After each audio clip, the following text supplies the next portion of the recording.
Hello, everybody. Welcome to another round of GM Zone of Truth. We are going to talk about world building tonight, which is very exciting. We're going to have a more focused topic tonight. So let's just jump right in it. Let's get right in it. Let's start with Walter. Introduce yourself. Tell us a little bit about yourself. Hi, I'm Walter Stewart. I am the general manager at Tabletop Game & Hobby, our friendly local gaming store in Overland Park, Kansas. And I have been running games and building worlds and doing that for about 3 decades now. So, going strong, making up nerd stuff. Awesome. All right, Danny, tell us a little bit about yourself and tell us what you're working on right now, Danny. Hi, I'm Danny Oliver. I do a couple of things in terms of Nerd World in official capacity. I work for Callus Game Labs as the lead developer for their living campaign, Shadowrun Missions. But also what I've been doing a lot of is working with the company Rem Alternus. They're sort of a nerd media company. Their big passion project is creating a film series, a cyberpunk fantasy film series. But also we're doing things like streaming games, live streams, and writing and all that kind of stuff. So in Rem Alternus, personally, I'm working on a graphic series called Coddlesworth's Clockwork Circus. That is coming with a world that people can play in for Dungeons and Dragons and the like, and as well as a live stream that we're going to be running kind of near the end of the year. So those are the things I'm working on. Pretty excited about. That's awesome. That's awesome. Really cool to hear. All right, Laura, tell us about yourself. Hey, my name is Laura Croston, and I came to gaming when I was a wee child, 7 years old, when I rolled my first set of dice, and came to GMing much later, just a few years ago, from the writing tradition, actually. I was a writer first and then became a GM. So yeah, I've been doing that for a few years now and still enjoy it. It's one of the few hobbies I've stuck with. It's not like, latch hook or whatever, actually stuck with it and still doing it. That's awesome. All right, Zach, tell us about yourself and also what you're working on right now. Absolutely. My name is Zach Goins. I run a little publishing company called Bite Size Gaming. We travel all across the country doing a host of conventions when there are conventions and running games at all of those, typically for Dungeons and Dragons. We also help people fund their RPG Kickstarters. We work with creators to get their content out there looking pretty and delivered to people's doorsteps. And then we do some of our own as well. Right now, we have a Kickstarter that's live called Captain Heartchild's Guide to Rare Dragons. It has a whole bunch of new dragons for you to throw into your fantasy settings, designed around 5th edition. And there's a whole bunch of other projects in the pipeline that I probably shouldn't talk about right now. But yeah, just follow us on Bite Size Gaming Facebook and you'll hear about them all when they become relevant. That's awesome. That's awesome. All right, guys, let's jump right into world building. So in our normal GM boot camp, when we can run it at the store, we separate our world building into 4 areas, which is magic technology, flora, fauna, geology and geography, economics and socio-political elements, and myths, religion, and taboo. What is everyone's favorite part about world building among those 4? Walter, why don't we start with you?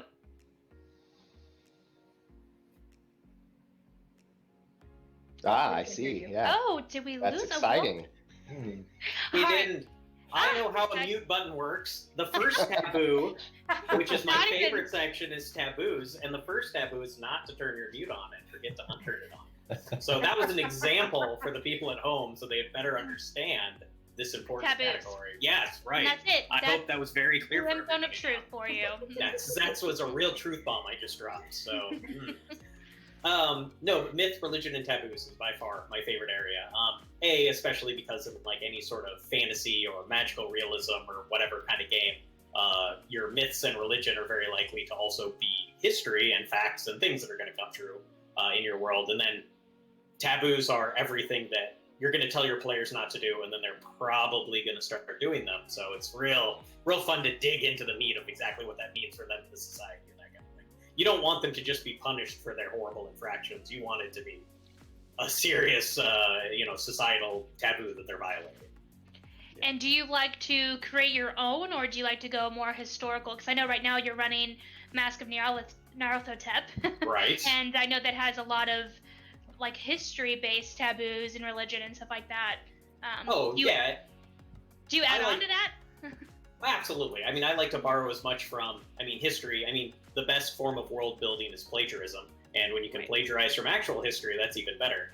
But you want to dig in. You want to make there be something unique for any setting that you're in that maybe your players don't necessarily know about, but you can throw in. So you can have for this group of people, these are their taboos or things that you're not supposed to do. It's a lot more fun if you have things that are unique to your own setting or your own creations to throw into the mix. Sure. Awesome. All right, Danny, what about you? What's your favorite? It's all a pain in my ass. I am gonna say if I'm world building from scratch, just generally coming from like a Dungeons and Dragons background, usually, and because of the cyberpunk part of it too, I'm gonna say magic and technology, mostly technology, because I really like to think about in fantasy settings how technology fits in with that, right? So you've got you got a world of this magic that people can do amazing things with magic. So where does technology fit in? What gets developed? How does it get developed? That sort of thing. And then when you get to the future stuff, all the cyberpunk stuff on the technology, like what's the limit, right? You can just kind of build whatever you want and science. So I'm gonna go with magic and technology for mine, and then go cry in the corner as I think about it all. Is this the topic for Danny? Okay, awesome. All right, Laura, what's your favorite? Much as I also, props to Walter. I love myth, religion, and taboo because of the impact that it has on language. But my favorite is the socio-economic and political aspects of a world, because that's, for me, although these are all things that are interdependent on one another, I feel like that's sort of the big intersecting crossroads is how the civilization developed, the rule of laws that exist, the different penalties you can impose on your players for breaking a law, or for just standing on a corner too long or whatever. So I really like the socio-political aspects, because I think that's what really lets you kind of flesh out the direct conflict experience with the world in a very meaningful way for players to engage with the game. Awesome. What about you, Zach? So I like a little of this, little of that. From everything that's been brought up so far, I really dig magic, especially in a fantasy setting, and kind of thinking about how that would influence the political or social systems that are in place. So a little bit of both of those, and then I like to bring religion into that, because I think a lot of times in my worlds, religion and especially the arcane butt heads, right? Mm-hmm. And so I don't know. I guess if I had to pick one, it would probably be the myth, religions, and taboos, leaning heavily into the religion side of that. Yeah. Cool. Awesome. We already have some questions from the chat. People want to know what world you guys are playing in right now. We had some questions about Walter, about the Masks game, what setting that's in specifically. So we can start with Walter if you want. Yeah, Masks of Nyarlathotep is this famous world-spanning campaign that's in the Call of Cthulhu system, and it takes place all over the world. It's 1920s, but you start off, you go to Peru and London and Shanghai. My players just went from London to Shanghai, and so that's just an example of everything changes dramatically in how they have to interact with people and what the setting is like and what kind of people they're interacting with. It's just a huge globe-trotting campaign. So yeah, it's a huge culture jump there.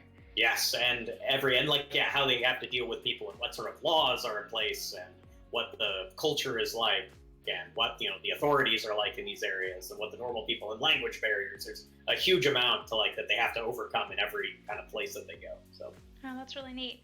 Cool, awesome. Okay, well, let's talk about what's the most important thing to remember about world building. Why don't we start with Danny? What's the most important thing you want people to remember?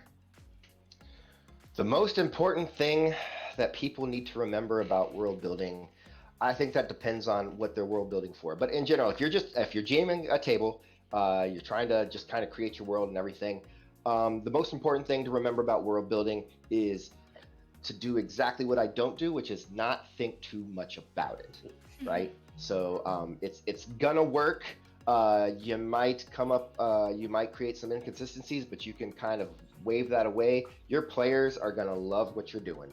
So so that's kind of how it goes for that. For other stuff, yeah.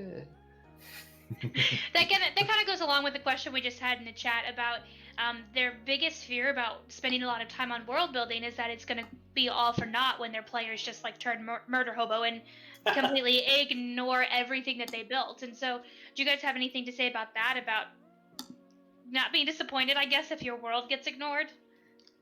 Well, that's Yeah, part so- of. Laura, go ahead. No, I was going to say that I think is one of the big important things to remember is that it's not your world. I mean, it starts out that way. You're the one who's the author of it. You're the one who slaved over it. Yes, you're the one who stayed up way too late many nights in a row, with your Crayola markers or whatever you're using to make maps. So that's I suspect I'm the only one who does that. But anyway, my point is, yes, you slaved over it, but the minute that hits the table, the minute that your players set foot and start doing things, it is our world, right? It's all of you, and so they are just as much authors of it at that point as you, and you've got to learn to figure out how to embrace what they do and fold it in and let them engage with the world that you have presented them with, and it's going to grow from there. And I promise you will not be disappointed with the results if you are embracing what it is that they bring to the table. Yeah, that's a lot like that's a big discussion to have in slot 0. Because slot 0 is where you determine what sort of game you're playing, and we don't think about that a lot in the RPG side. But if you came over to my house and you said, "Let's play a game," and I said, "Sounds great," you might pull out Monopoly, and I might pull out my cards for Texas Hold'em, and we both come to the table both expecting to play a game, and we each pull out cards, but we're going to be playing 2 separate games, and pretty quick we're going to need to have a conversation about which game are we actually going to play. Or are we going to create something weird that's a combination of the two? But if I continue to think that we're going to play Texas Hold'em and you continue to, flip over cards and play Sorry, nobody's going to have a good time with that, and it's going to be a really confusing experience. Yeah, that makes complete sense. Just kind of setting the expectations from the beginning. I'd like to add. Oh, sorry. No, go for Thanks. it. Oh, I just want to add, and even if I take the SimCity philosophy towards my worlds, that even if they go full murder hobo, it's sometimes fun to build a world and just have it get wrecked. I mean, just have them run. I mean, it's fun to build the big city in SimCity, and then it's like time for a dinosaur and a meteor and a flood and some fires. And frankly, if the worst thing that happens is they just go full murder hobo and run roughshod through your game, that's neat. You built this thing and then just watch them burn that edifice down. It's cathartic and it's fun, So Sure. that's not the most terrible thing in the world that can happen if that's the direction it goes. Yeah, definitely. Yeah, that definitely shows your guys' experience. I feel like just being flexible with everything that comes to you. So that's awesome. And it's very punk rock. So Yes. That's how we do. Am I doing it right? I mean, yeah. Sure. That's a culture thing. There you go. Okay, so what's the most challenging aspect of world building? Danny, let's talk with you because you seem real thrilled about world building. I love it. The challenging thing about world building, especially if you're starting to get in really deep, right? So with the story I'm writing and the world I'm building, it's a complete world and all the systems that go in, and I've got a top-down strategy, so I have the broad strokes, and then I'm filling in as I can. The most challenging thing is making sure that an idea that I have that sounds great in the moment is actually going to fit and work with the ideas that have already come, and also doesn't unnecessarily close off any future ideas that might come. Mm-hmm. So a struggle I'm having right now is like, do dragons fit in my world? Where are they? Where would they be? Because the events that I've created have kind of set up this situation that might be untenable for there to be dragons all over the world, right? And so now I've got to go in and think without invalidating anything else that I've already put in, how dragons are going to fit into the world, right? So that's an example of that, and that's to me, that's the biggest challenge. Yeah, that makes sense. Laura, what about you? What's the most challenging aspect for you? When it comes to world building, I think that's one of my favorite parts of the whole thing, but I think the problem has more to, for me at least, has more to do with maintaining consistency throughout, because I am one of those people who I respond pretty well to things the players do. And so they will do something and I'll go, all right, my brain comes up with a solution, we do it. And then 2 games later, I'm like, well, crap. I did this thing and it worked really well, and now I am stuck with it. So I think that's kind of my thing, is keeping consistent, because I'm a big fan of consistency, and I really believe you do have to maintain consistent rules and things like that. And once you establish things, you have to stick to it. So that is probably the biggest struggle for me, it's my own fault. I create my own problems. I'm the reason I can't have nice things, when 3 sessions later I have to figure out how to deal with this thing I threw back on the table. So Sure. Yeah, that's awesome. Okay, so how do you share elements of your world without it just being this like data dump narration in session 0? How does that work for you? Zach, let's head over to you. How does that work?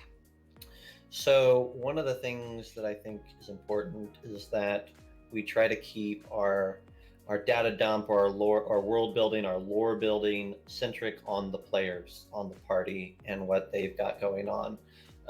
There is something to be said about, having a well-rounded world and knowing what's going on that island, 500 miles away. But the reality is that the players only see what's right in front of them almost exclusively. And so when you're presenting information, I try to package it in a way that immediately pertains to their situation at hand. Something that they're going to get some use out of, even if it's a small amount of use, they're going to get some use out of right now. A great way to package lore or world building is when your players get like a new magic item. And they're really excited about it. They want to know more about it. They want to know what it looks like. They want to know who made it. These are all perfect times to give a little bit of lore and history that your players actually care about and that have an immediate relevance to your game. What doesn't have a relevance is okay, so what we're going to do tonight, I've got 4 pages printed out, and I need to read you this dissertation before we get started, so that you know what's happening for the rest of the adventure. That's happened before, and it's not what your players signed up for. They signed up to play, not to hear a history lesson. Sure. So yeah. Do you ever supplement that with any kind of like handouts or like homework almost for people to read up on so they're more prepared? If I do that, a lot of times if I do it, I'll do it for a setting where information is easily accessible. So like as an example, Forgotten Realms or Eberron or something like that. And I might throw out a name like Larlock as an example, just came up recently. And I might say, hey, you look this up and rolling a history check, you think that this maybe has something to do with someone named Larlock that you remember reading about, this ancient Netherese lich. And if a player is very interested in it, sometimes I'll say something like, look, you are welcome to go and do some reading, and that's your character going off and doing research while you're in town. And whatever you find on your own, in general terms, you can use as player knowledge here in the game. And so, yeah, every once in a while, but I typically allow that to be player focused when they tell me they want to know more. Oh boy, yay, you asked. Yeah. Open that can, right? And we get to explore down that passage. Okay. Yeah. Can I supplement what Zach said about making it player relevant? Yeah. One of this is exciting for me because I get to quote one of my favorite mentors in writing, which is Tim and Zizayas, who said that things are only interesting when your players or when people come in contact with them. He was actually talking about characters in writing, or come in conflict with them, pardon me. And so, for example, in the book Shogun, you are never just told, there's no data dump paragraph that says the walls are made of rice paper. You find out the walls are made of rice paper when somebody gets thrown through one of them. Right? That is what happens. If you can put your players in conflict with something about your world, that's what's interesting, that's what's meaningful, and that's the stuff that they will hang on to. Sure. So every opportunity you have, just make it be something that actually is, if the streets are cobbled, make them harder and even to walk on for their horses, right? That's the thing, is make sure that if you're trying to tell them something, make it something that the players in some way have tension with respect to. Yeah, and Walter, I saw your eyes get really big when I said handouts. Props! I love props. Props are the best. I run a lot of games that take place in modern settings, though, or like near modern, not easier. fantasy settings. So it's a lot easier because newspapers are the most fun things to make, because you can throw out a bunch of like stories that are like little bits of information that you want them to have, and if you throw enough of them out there, you can kind of focus on the ones that your players are like, ooh, that's interesting, and then you're like, do more with that, got it. So aside from and like ways to interact with the world, messages sent to them by other characters, letters from important people in their life that kind of details out a little bit of their background, do a think piece article for fictional slate in your fictional world that talks about your fictional issue that you're doing or whatever. You can just like write up a bunch of them. You just have to do like the first little blurb part, and it's sort of a nice way to kind of get people thinking about these other things. The other trick I like to do is vignettes, where in your like first session, if you have say 4 players, pick your 4 most important facts about your world and run like a little scene with them that's kind of part of their background that sort of spotlights that thing. And so everyone's like, oh, these 4 things are obviously very important. And it also makes them have an immediate connection to whatever that is in your world, and hopefully they'll think about it more. Yeah, that's awesome. I never thought about little vignettes. That's neat, and it gets your players involved. That's awesome. Danny, what about you? How do you handle data dumps with all this new info and lore? So it depends. There's times to give people information, and usually that's when they're asking for it. But for the most part, yeah, you're better off just like putting them in a situation that kind of shows that, as opposed to just being expository. Funny story though, in missions, there's the sixth one. I was writing in a hotel, and it was a luxurious hotel, and I was trying to write in like how luxurious it was, and then I stepped back and realized that I had written this super long thing, and it was in the box text. So basically we're telling the GM to like just sit there for 5 minutes and read about this hotel. Rather than cutting it out though, what I did was I just put a sidebar next to it and entered TLDR. It's a really nice hotel, so that they could just say that if they wanted, because you can get in that trap where you just start explaining things. And for me, we had just come off of Chicago, where everything was just broken and smashed and crushed, and so I felt it was important to let all our players who had been journeying with us through Chicago know that Tokyo is not like that at all. And so I fell into that trap. And then when I caught myself, threw in a little joke to kind of, poke fun at me and remember that. But yeah, the little vignettes thing, I'm doing that right now as we prep for our live stream. I'm running each of the characters individually through like preludes, so that each of them has their own connection to their personal story and a reason why they're going to be connected to the greater story. Okay. And do you do that individually, like one-on-one sessions, or do you do that with the entire crew? Right now it's one-on-one sessions. Okay. So, and it's crafted with the player.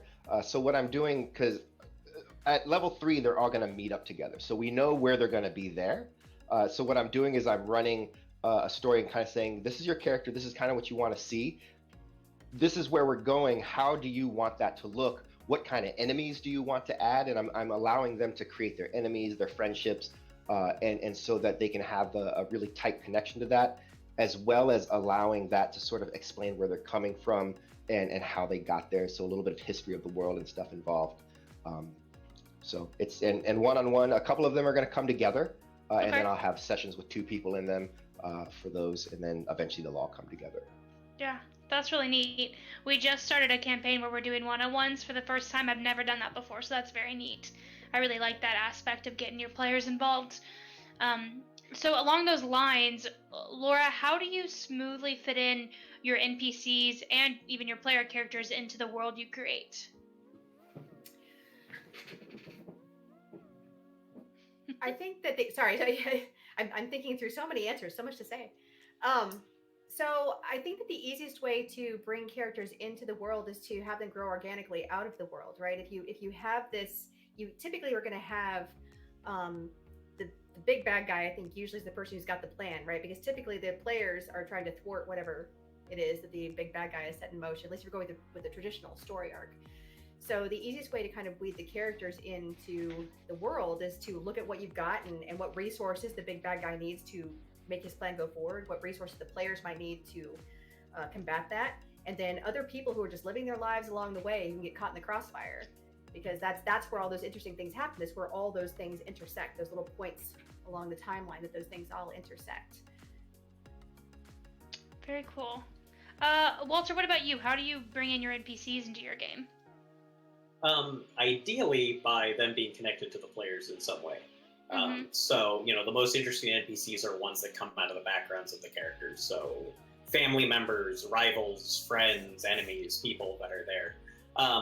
There's going to obviously be NPCs that I need to introduce that are new, but again, ideally connecting them to that. We normally whenever we play a game, we make like an idea map, or like a relationship map for all the characters, where you have all the characters and how they're connected to people. So as much as possible, I want any new NPCs or any new characters to connect to that in sort of an organic fashion somehow. So then they're at least immediately like, oh, this is why I should care about this person, rather than who's this? Why are you talking to them? They have nothing to say. So if you can't avoid that, you just try to make that character as immediately useful or interesting or threatening from the get-go, so they're like kind of grabbed by them, and it's like, okay, you need to interact or engage with this character in some way. Right. Yeah, very true. Zach, what about you? Yeah, that relationship map that you brought up is it's not something that's seen very often in D&D. It's not something that's part of their core products or Ventures League or anything like that. But if that should be something that, if you're a D&D DM and you're tuning in right now, that should be something that you're taking away from this, because it's really helpful. You can find really good examples of it in like Vampire the Masquerade and several other more RPG centric RPGs, the role play centric element of that. You could probably, I'm sure that there's like a questionnaire somewhere online, PDF tied to Vampire, and you could use it for D&D really easily. But it's just asking all those questions about like name somebody who has done you a favor that you've done a favor for, and family members or people that you work for or whatever, and then you're just dumping all of that onto the game master, and that gives them a ton of resources to pull from to interweave the party and their relationships and their own needs, wants, and desires into the arc of the story at large. So really good, really good insight, Walter. Yeah, I'd never thought about that. That's really neat. What about you, Danny? Do you do anything like that? Use relationship maps or surveys or anything? So I like to set up, especially like in Shadowrun, I like to ask the players who their contacts are, because that is a system in Shadowrun, and then try to kind of build that out.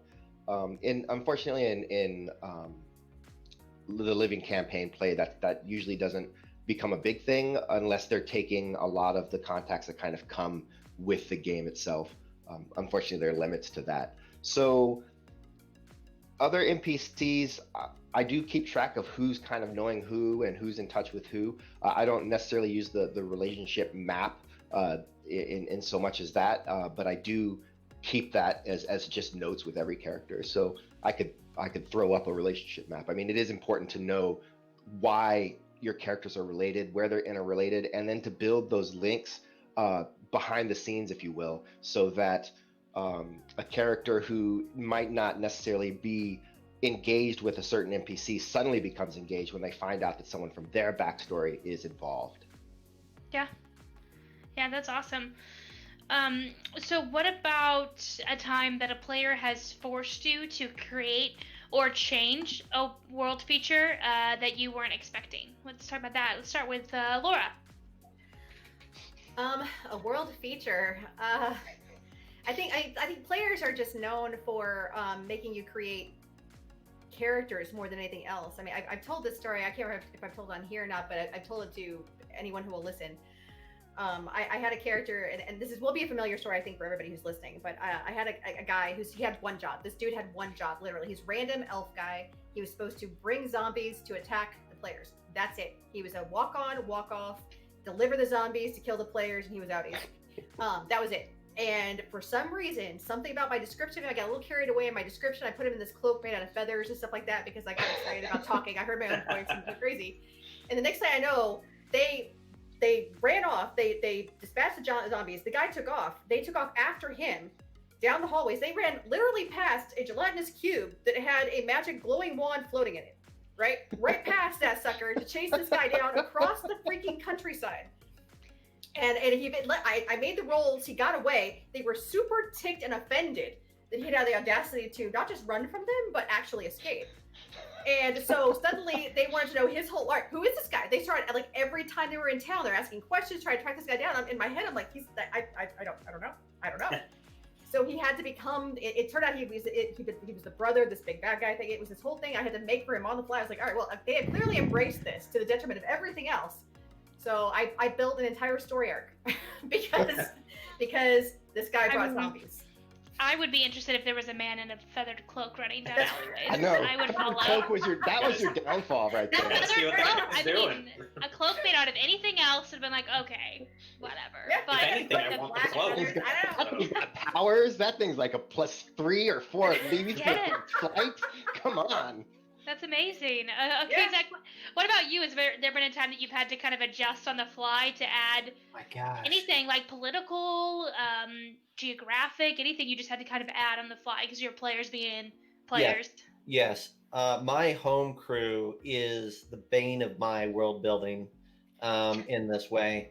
They love nothing more. Shout out to any of them if they're in chat here, but they love nothing more than to throw wrenches into my machinery. The first one started off with Slot Zero. Told them we were going to play in Forgotten Realms, and Slot Zero intentionally brought a Warforged to the table to see what would happen. And so I'm like, all right, well, let's chat about it. And so we, that now there is. So we determined that there was a whole, very small but specialized Warforged army made by a wizard up by Luskin on the coast, and they've all been wiped out. I'm like, all right, good. So you're one and done. And then all the rest of my players happen to have wizards in their backstory that had screwed them over, and so that kind of ended up working. And we were playing Storm King's Thunder, but we really quickly realized that even though giants are supposed to be the frustrating thing, and we all knew and all agreed that we were going to play this adventure where giants were the overarching thing to be conquered here. They quickly determined that for their party, they would rather wizards be the thing that are brought down. So that's both world building in the sense that you build out all these giant strongholds and giant organizations and NPCs and everything related to giants. And then quite literally my player said, could we make enough money adventuring that we could hire another adventuring crew to go deal with the giant problem? And we could just go deal with the wizards that we hate. Yeah. I'm like, yes, we'll just throw out the book, just set that over here and then again, and we'll do the other thing. So yeah, absolutely, it happens. I think the more comfortable your group is, the more excited they are about finding those little knobs to turn, and they know where the knobs are as well if they know you. So yeah.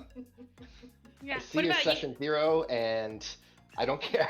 Session 0 for my group is these are the things that Zach wants. Great. Now, how do we take them from him?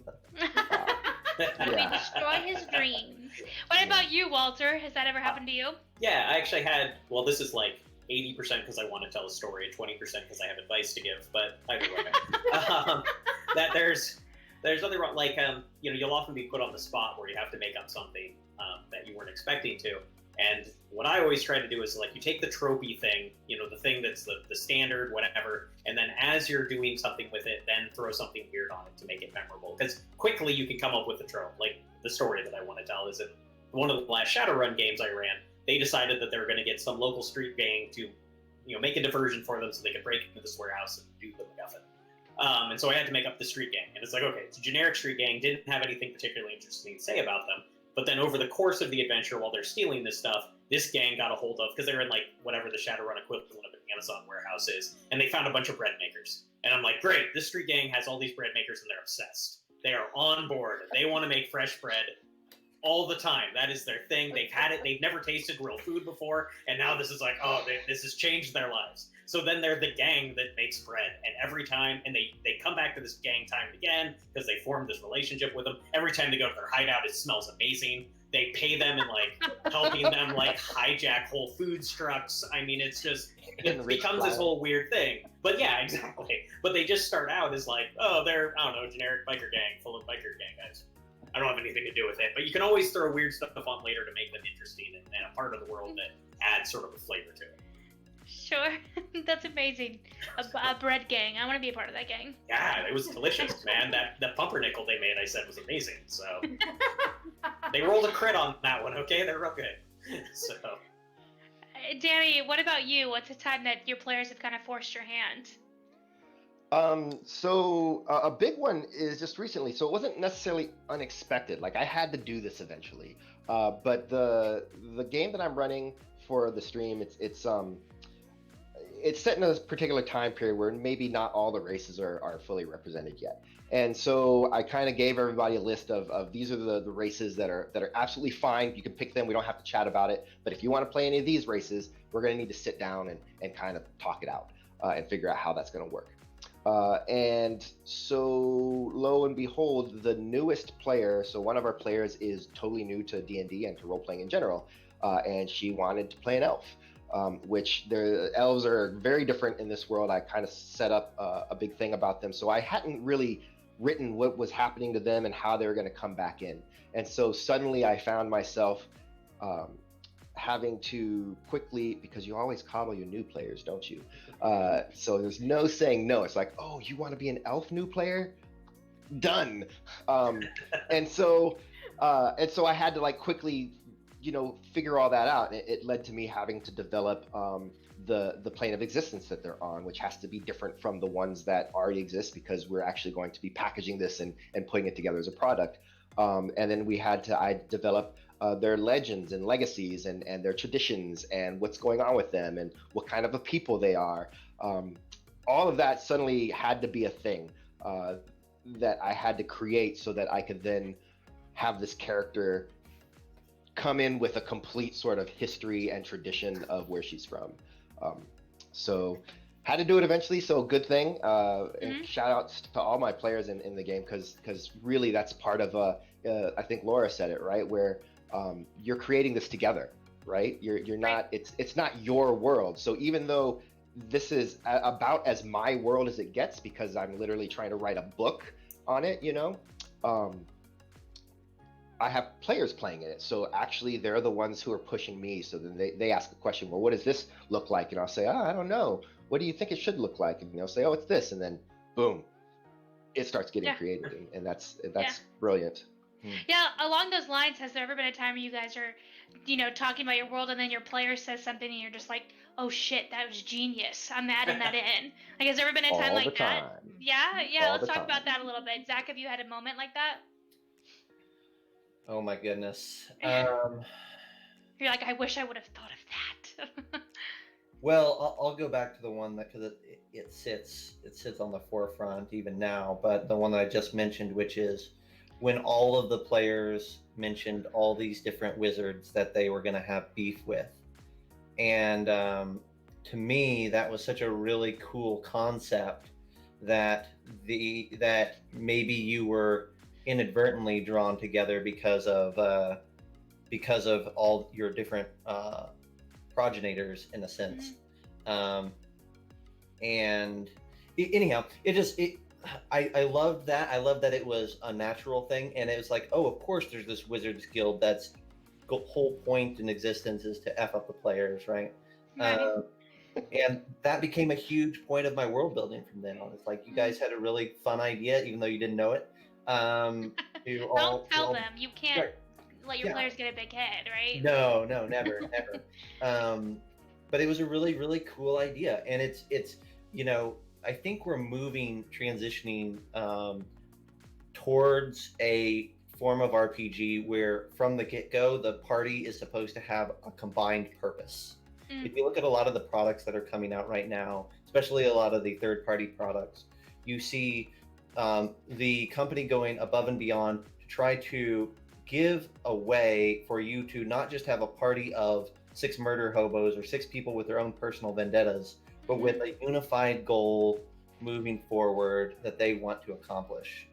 And that's a brilliant move on the part of all these publishers, because it makes for a more cohesive game moving forward, and it gives the dungeon master something to build towards, because it's written into their backstory that we're going to work towards this, and since everybody's on board, there's a pretty good chance that we're going to actually work towards this. Yeah, that's awesome. I like the collaborative nature. It's always been collaborative, but it's definitely becoming more collaborative. Walter, what about you? What's the time that your players have just made like ingenious changes to your worlds? Sometimes ingenious, or sometimes just developing relationships where there might not have been. For instance, we're playing Masked of Nyarlathotep, and there are these 2 characters that I've talked about how they know each other, that kind of thing. And somewhere in my description, these characters have a relationship now, apparently, according to my players, and they are obsessed with finding out exactly what the nature of that relationship is and how these 2 characters, and it's like, are they secret lovers? Is one spurning the other? That kind of thing. And I don't know where it came from, but I'm on board, and that kind of thing. So now there's this whole, like, they're different factions, and there's a whole thing, and they have to do it. And it's like, these are not important characters in the story, but here we are now. So we're going to go really dig into their backgrounds, and now they're players, and, now they have things that they're doing, and they have part of the plot that they're responsible for, and clearly one of them is an occult and the other one is trying to rescue them and whatnot, and that's just, they were nobody. They are barely mentioned in like the background of the material, but and they now are you have now. a whole Now they're and there's these whole cool people, and they're doing all these things, and they're like, love affair is like this major arc, and there's a lot of pathos involved in it. For people that I could not find in the index of the back of the book if I looked. So as the kids say, your players were shipping them, right? Yes, they absolutely, and so now it is real. That is the joy. It comes true. That's exciting. The love affair of the century. Yes, all your ships come true in role-playing games. Laura, what about you? What's an instance where your players have kind of shocked you with their creativity?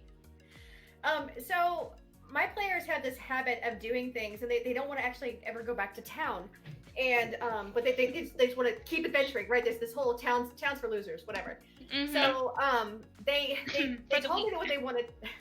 They told me that they wanted to find orcs in this world, and honestly, I hadn't. Orcs weren't going to live in this particular place where they were at all. I had the whole thing planned. There were a lot of dwarves there, and there's some commerce with some other races, but orcs weren't going to be there at all. But they were like, no, we want to find orcs. All right, fine, we'll find orcs. So I ended up creating this whole area. There was a section that's sort of tropical, and there were some dwarves who I already had there. So I threw some orcs in there as well. And the players went down to this area, and they decided they made a bunch of friends. They did all the stuff that players do, and upended my plans. They got into this fish fight in the swampy area, which is important. So like, hang on to that. But this guy, they got mad. This guy threw a fish at them, and they threw it back, and it turned into this cultural thing that they made this fish fighting a tradition.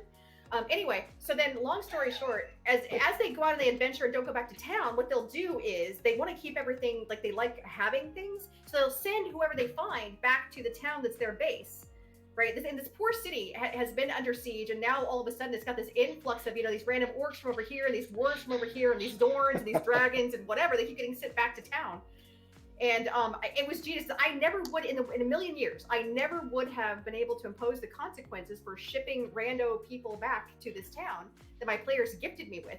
And I love the fact that they were like, no, we just send the Zorns all back to this town that's based entirely on gemstones and precious metals. And we're going to send all these orcs back to a town that's entirely dwarf, and they don't all get along. Oh, and these dwarves who are culturally different from the dwarf, they're going to send those guys back too. So it was brilliant. It was genius. And I love the fact that they did it. And I cannot thank them enough for letting me create this crazy mess back in their home city now. That's awesome. Yeah. Danny, do you have a good story about this? I mean, good story. I've got some interesting things that are happening based on input. One was I was just trying to figure out again orcs. Orcs in modern RPG times, as such as we are, the idea of the orc as this evil creature. That's something that kind of comes up time and again nowadays. And so I was struggling with how orcs would fit in the world. Whether they fit in the world, kind of like dragons, maybe they didn't fit in at all anymore. And so I had to figure that out because I still want all the staples of Dungeons and Dragons to be in the world. So what am I doing with orcs? What am I doing with orcs? And a friend of mine, locally here in Wichita, he says all the orcs have been pushed out of the lands and they were forced to become a seafaring race, and so pirate orcs was the idea. I took that kind of the idea of them getting pushed out and roll that back into kind of deciding, well, what happened, how did that happen, and all of those threads led me to eventually humanizing orcs in general, which is kind of the intent that I want to have, not making them just be evil creatures, but actually being individuals with their own goals and likes, and then splitting them up into three sub races. So now I do have my pirate orcs, but I also have sort of a crossover Bedouin style of orcs that are in the deserts, and then I have this a nation of orcs that call themselves the Vanguard, and they actually stand watch in the north over in the mountains to keep anything from pushing south into human lands, for all intents and purposes. So almost like defenders now, completely opposite of what they were before. And that all just stems from someone saying, pirate orcs. Nice. We have a Kinder Mage in the chat that I think is claiming credit for the pirate orcs from your game, Danny. I don't know if that's a player of yours. Apparently he has joined the chat, and yes, that's the guy. That's him. That's him. He says you're welcome. Yes. Okay, so Zach, let's ask a specific Zach focused question. So you run a lot of convention games, which probably leaves you little time to do any really immersive world stuff at the table. How do you make your players feel immersed in the world in those situations and keep them kind of focused on the world? So one of Matt Colville's streams, I couldn't name the stream if I tried, but he gave a piece of advice that I absolutely love, and I feel like fits in really well, especially in the convention scene, and that is, don't wait to show off your cool things, right? Show your cool things first and foremost. Show the things that make your world exciting or interesting or unique, and that you're excited about yourself, and that you think will play in with your players and all that. Show it right out the get-go. Don't half step into that. There is, Eberron comes to mind. I'm running a lot of new people through Eberron, and one of the big questions when you're running at conventions and Adventurers League is, how do we differentiate this swashbuckling, pulpy, adventurous Eberron setting from Forgotten Realms instantaneously? How do we draw that difference? And so you look at all the things that make Eberron unique, and you talk about they've got these lightning rails, which are basically trains, but Forgotten Realms doesn't have trains, so you got to have those in there. You got to make monsters and monstrosities up in the forefront, because in Forgotten Realm they're all kind of tucked into the corners and the dungeons and the wild forests and the things. Eberron, you find the cockatrices, hopping around on the outskirts of the town, right? You find those little things, those little bizarre things, and you say, nope, you're going to see those in the first 15 minutes of my game. You're going to see, and you're going to be like, whoa, we are not in the Forgotten Realms right now. So that's how I would say is probably pick 2 or 3 things about your world that are blatantly different and shove those into the front. And then your players will start to expand out from there. Oh, there's cockatrices in the city, and there's a lightning rail train. Oh, this kind of has like a Wild West feel. Okay, now we've already moved from Forgotten Realms, and I can play Forgotten Realms language the rest of the time, and they won't see it as that, right? The work is already done. Now we can just move on into storytelling without having to figure out a way. That's really interesting. That's awesome. Okay, Walter, so you've kind of bridged the gap and created your own setting for an existing game, Vampire, based on your real life hometown, right? Evil Kansas City. And then what are some of the challenges you faced for that specific endeavor, creating Kansas City Evil? First of all, Evil Kansas City was originally supposed to be a working title, but now I am trapped in it forever because of my players, and that is just what it is called now. It was supposed to have some much cooler name. And, it's Evil Kansas City.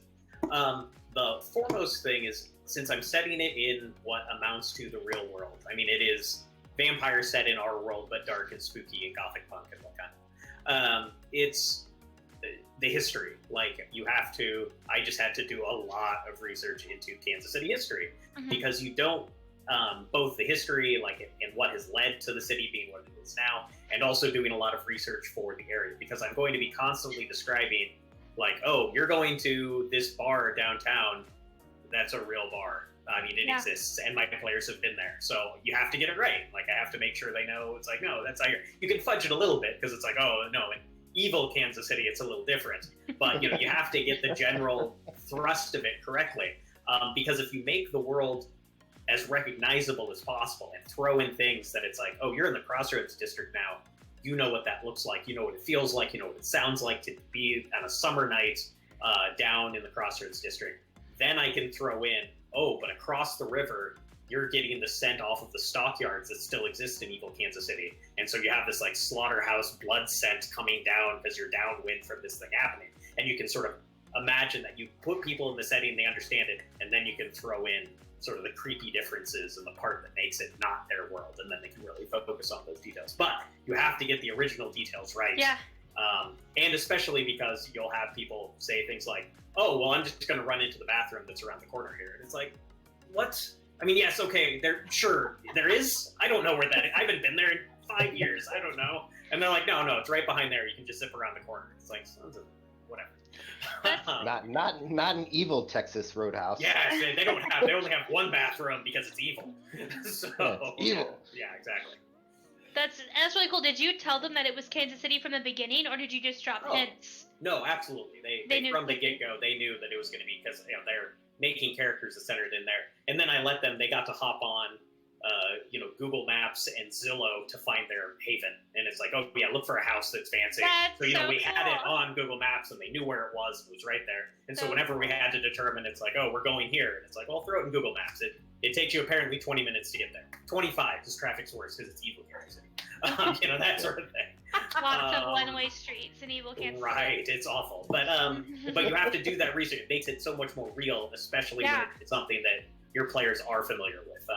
You get to describe a tavern in a fantasy world from the get-go, but I am drawing on people's experiences of what a restaurant or what a bar or what a rave looks like. I have to make sure to get it right. Well, that almost makes it a little bit more unsettling when it's some familiarity that you are fudging with a little bit, and you're making it a little creepy, but a little bit familiar. Spoopy sneaks in, yeah. A little spoopy sneaks.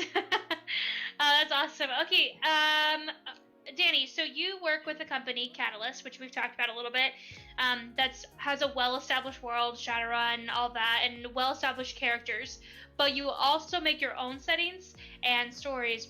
What are the differences working with an existing world and creating your own? So the differences are really just have to do with what I have to draw on, right? So in a world I'm creating on my own, there's definitely a lot of anxiety for, like, is it good enough? Is it good enough? The common artist's anxiety, and then making sure that I am not writing myself into a corner anywhere, right? So that's the big one. Is I don't want to trap myself and leave myself unable to put other things I want in. And so it's a lot of just doing it on my own, and there's only one approver in the process, and that's me. Whenever we're writing for Shadowrun, everything's got to go through the product line developer, Jason, who's a great guy, but and not just because he's my boss in Catalyst, but everything's kind of got to go through him, and make sure that he gives the thumbs up, because it's got to fit in the world. And there's a big cadre of writers that they have, and a lot of them have been writing for Shadowrun for a long time. They've got established characters, and a lot of them have ownership of those characters, and are really invested in the things that they've created. And so when you start taking from that, it's not really just a question of, hey, Jason, I think this would be a good idea if we went in this direction with this thing. He might think that's great, but now am I stepping on another freelancer's toes in terms of like the stuff that they created? Am I messing something up there? Or did they have plans that maybe they didn't communicate yet, but now I'm ruining somehow? Sure. So that's the challenge, is making sure that I'm creating something that's new and different, but honoring what's already there. So that's been the biggest challenge. So kind of when I throw in my ideas and everything, it's really trying to make sure that I have that, and it's interesting on both sides. Yeah, definitely. That's a really interesting comparison between the two. Okay, Laura, we know your background's in fiction writing, where you get to create your own characters and control them while they run around in the world you created. Are there any specific frustrations or joys that come with having players who you are not able to control, and who are not responding to the world in the way you expect? Yeah, actually, it is incredibly rewarding to have people who are not, who I didn't control. But I want to clear up a little bit of a misconception here, that I think people are imagine that when you sit down and you write a story or you write a book or whatever, that as you're going along, you sort of have in your head what's going to happen, and you know what a character's going to do, and then you kind of type and execute whatever that was that's in your head. That's not how it works. That can be how it works. You it may start out that way. But I can't even tell you, it's a weird feeling, but more often than I can even tell you, I've been writing and a character did something completely, it didn't enter into my head ahead of time that that's what was going to happen, that an event occurred or a person did a thing, a character in one of my stories that just was not what I expected, right? And so I kind of pride myself on being able, both having grown up in the game as a player for a long time. Again, I started when I was 7. And then as a writer, you kind of take that information, you use that to help format what your characters are going to do, and yeah, they still surprise you, but you also learn to respond to those actions, to the surprises, pretty well. I kind of pride myself on the idea that I can put together a storyline and I can account for most eventualities. And so my little notes to myself in my head tend to be very much, okay, if the players do this, or if the idges do this, then here's what happens. If the idges do this, if they're total chuckleheads and this happens, right? This is what I kind of do when I'm getting ready to sit down for a session. I kind of play through in my head what are the possible things they will do. It is delightful beyond measure when they go, nope, how about this? And I go, wow, nope, didn't see that one coming. Not at all. Not in a bazillion of years that I see that that's what you guys were going to do. So this is awesome. And now I got to think. And I actually enjoy the problem solving and the puzzling of, all right, now I have about 7 seconds before they realize I don't know what I was surprised, right? I've got like 7 seconds of paper shuffling, die rolling, and everything else before I got to have an answer. So I think it's wonderful when the players do something I wasn't expecting. Yeah, that's awesome. Think on your feet a little bit. So we're gonna wrap up here a little bit. Let's talk about, for our last question, what's your favorite world building references or resources?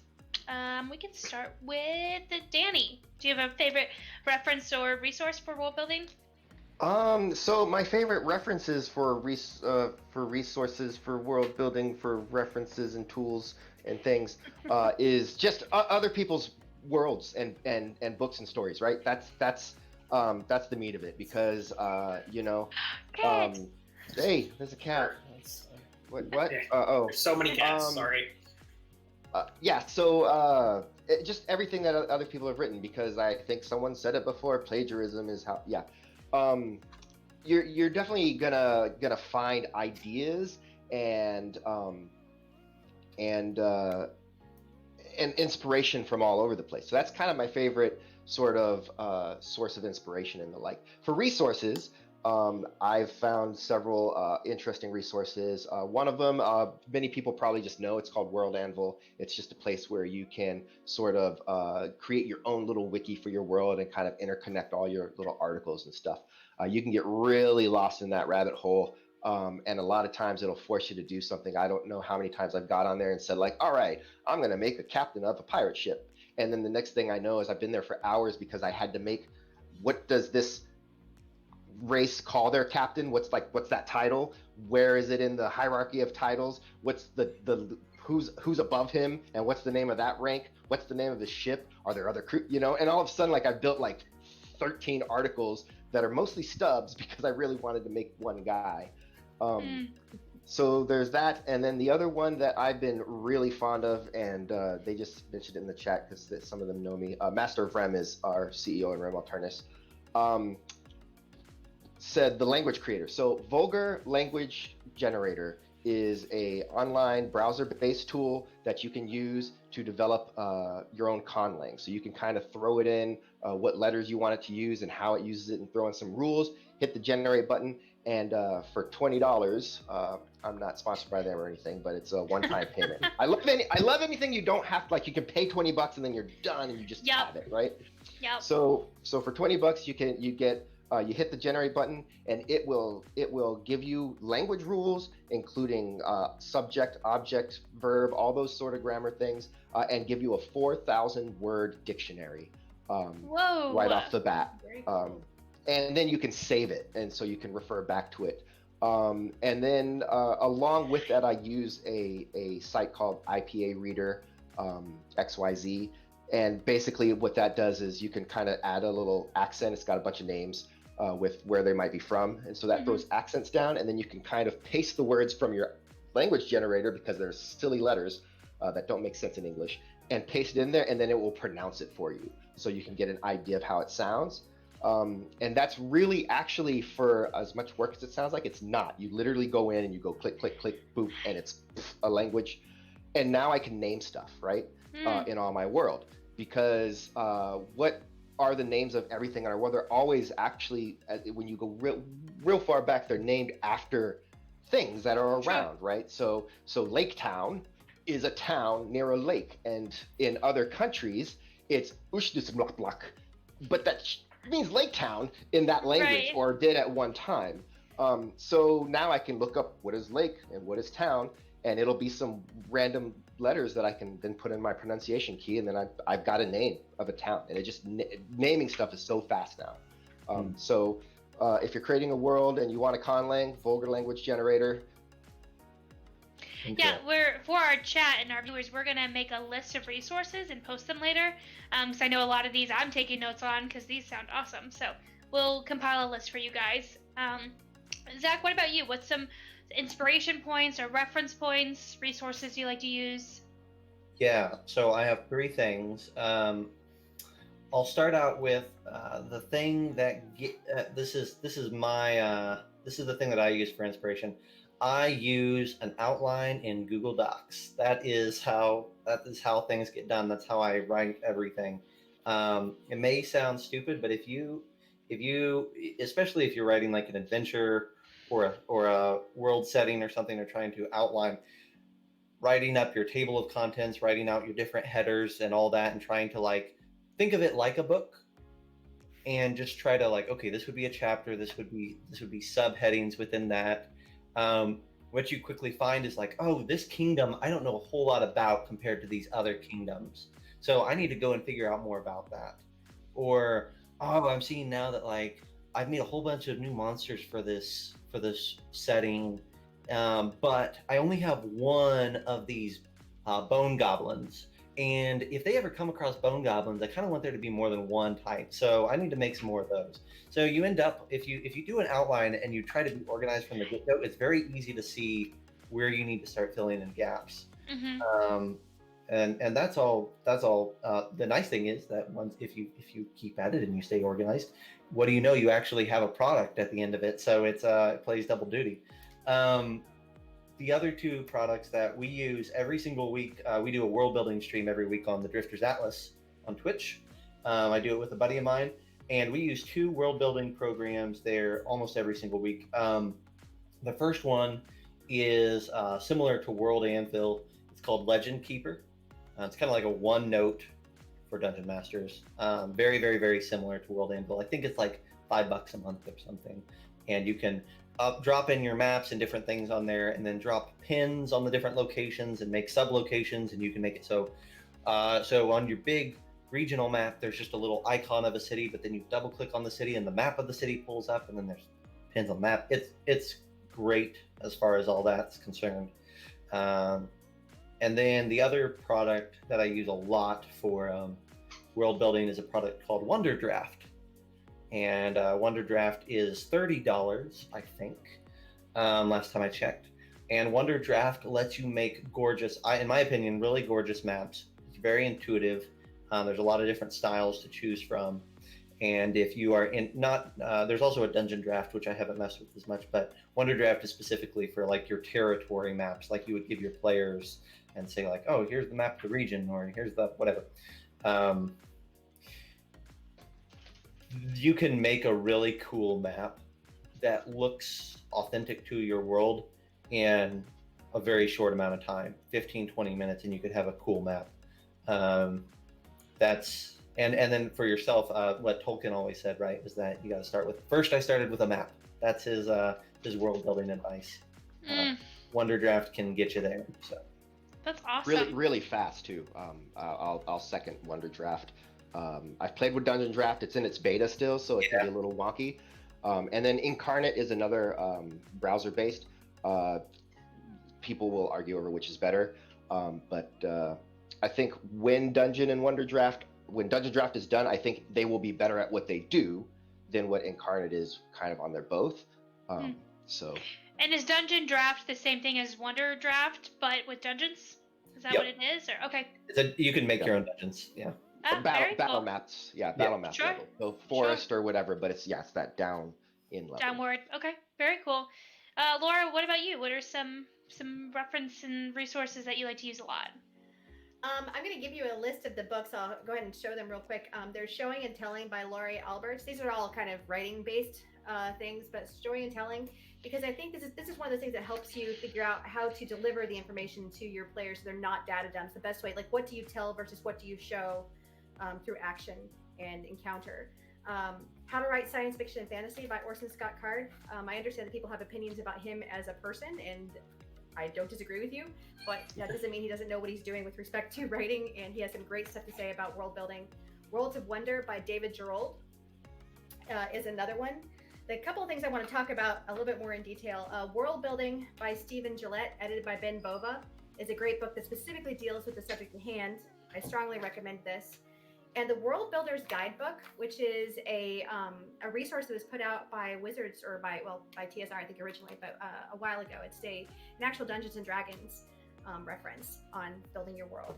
The other thing I want to mention, though, is with regard to stealing things, read old modules. The old good modules, even if they aren't relevant to the game you're running now, especially the UK series from the early editions of D&D, and some of the more modern Warhammer Fantasy Roleplay modules written by Graham Davis, among others. I strongly recommend those because that helps you see how the story sort of fits into a structure that your players can traverse through, and what happens and how the consequences create, or how their actions create consequences for them later, which I think is really cool. And I would also encourage you to go look at TV tropes, because if you read through tropes and how the different media has used those, it will give you some great ideas. It's just great for inspiration. You can easily, I think your brain quickly picks up on those. Oh my God, but if I do this in this setting, that would be so cool, right? So I go look at tvtropes.com. Fantastic. tvtropes.com, okay. Mm-hmm. Walter, what about you? This is going to be real sad sounding, but my favorite resource is 83 Wikipedia tabs. So where you just start down a path and you can find all these amazing things. Like I was running my Cthulhu game and I decided they needed to meet some prominent occultists that they could get information from. So it's like prominent occultists of the 1920s. And then it's like Aleister Crowley shows up and you're like, this guy's cool. Let me read more about him. And then it's like, he did all this mountain climbing. It's like, I want to read about early 1900s mountain climbing. There's cool stuff to do here. And I mean, you just go down these rabbit holes, right? And you get there. And eventually I found his curry recipe. So we're going to make curry at one of our sessions. And that's not really for the game, but apparently Aleister Crowley made it curry. So there you go. But you just find all these things. Yeah. That's one of the things I really like that you do is that, especially in Masks right now, the different areas that you visit, you make a cocktail from that area for your players, and I love that. I think that's a really cool way to set up the world and the feel and atmosphere. I think that's so fun. Sadly, we're playing online now, so I drink sadly alone. But it's like sorry, look at this that neat is cocktail sad. you could be enjoying. Yeah. I'm gonna be a bad game master soon. Bye. So, That's just how we get there. it happens. We do have a few questions from the chat real quick, and then we'll wrap up. What NPC surprised you guys as being a player favorite that you then had to kind of fluff up because you weren't expecting them to be a big deal, and all of a sudden they became a big deal?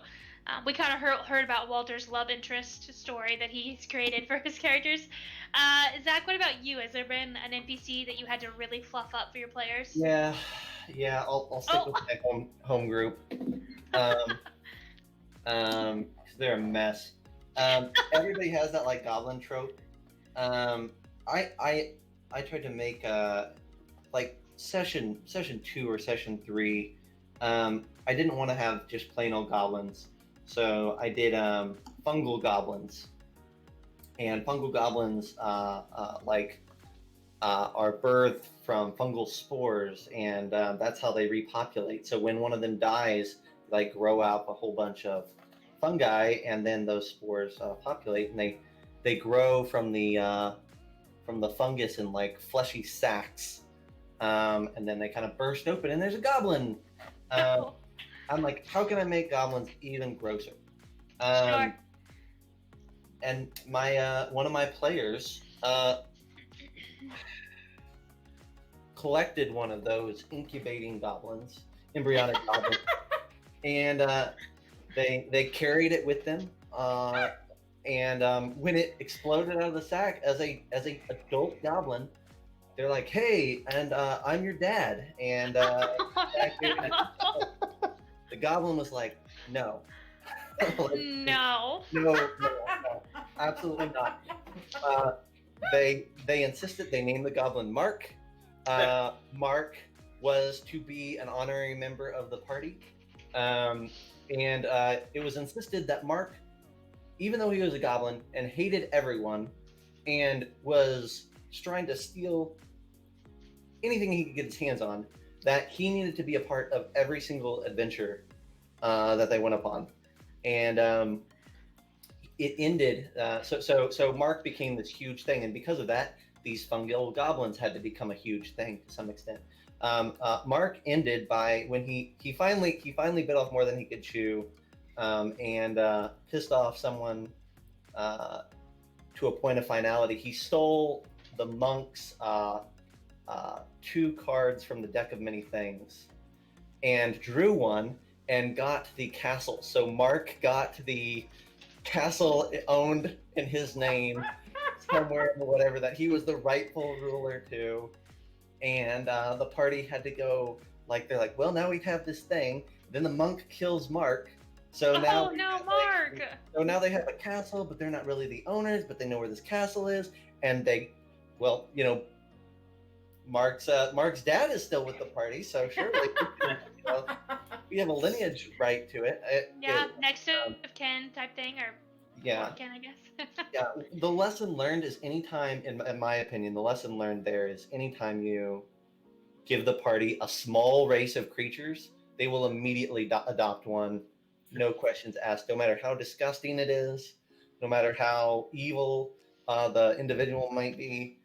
If it's smaller than they are, it's a pet or a child. Sure, it's cute and little, and we want it. Yeah. Okay, so Danny, what about you? Has there been an NPC that you had to involve way more than you wanted to? There's a lot of NPCs, and there have been times where players have started to kind of like take a shine to a certain NPC. But in the games that I'm running that aren't kind of based on the living campaign that I'm spending a lot of time on, the other players don't let that happen. So we had an incident where there was the party's traveling through the Underdark, and they're kind of being trailed by a Nothic which is this one-eyed creature that likes to tell riddles and be really secretive. And one of the characters had kind of was a little intrigued by this creature and wanted to kind of meet. And it wasn't attacking them, and it was kind of talking to her. And so one of the other characters was like, well, that thing looks like a monster. It's a monster. So I'm not too sure I'm keen on it. And then the druid was like, well, we can't just have him follow us, so let's catch him. And they were going to catch him, you know. So all's going to be well, I guess. You know, the Nothic's going to come in. It's just like a throwaway thing that really was for that one encounter, but now it's kind of been playing on a little bit. And so when the Nothic next shows up, the druid sneaks around and then decides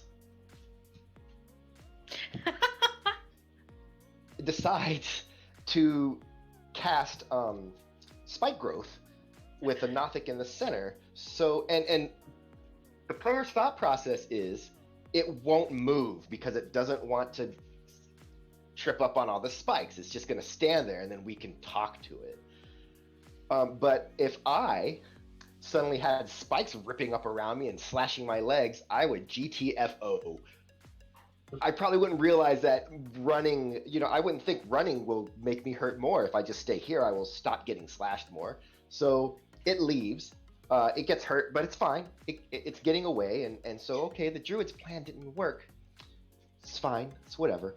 But the cleric goes, well, we can't let him go. And so he just he just smites the hell out of it and just smashes it. And it's dead. And, you know, and the character that was trying to that had something going on with it, was just like, why did you do that? Devastated.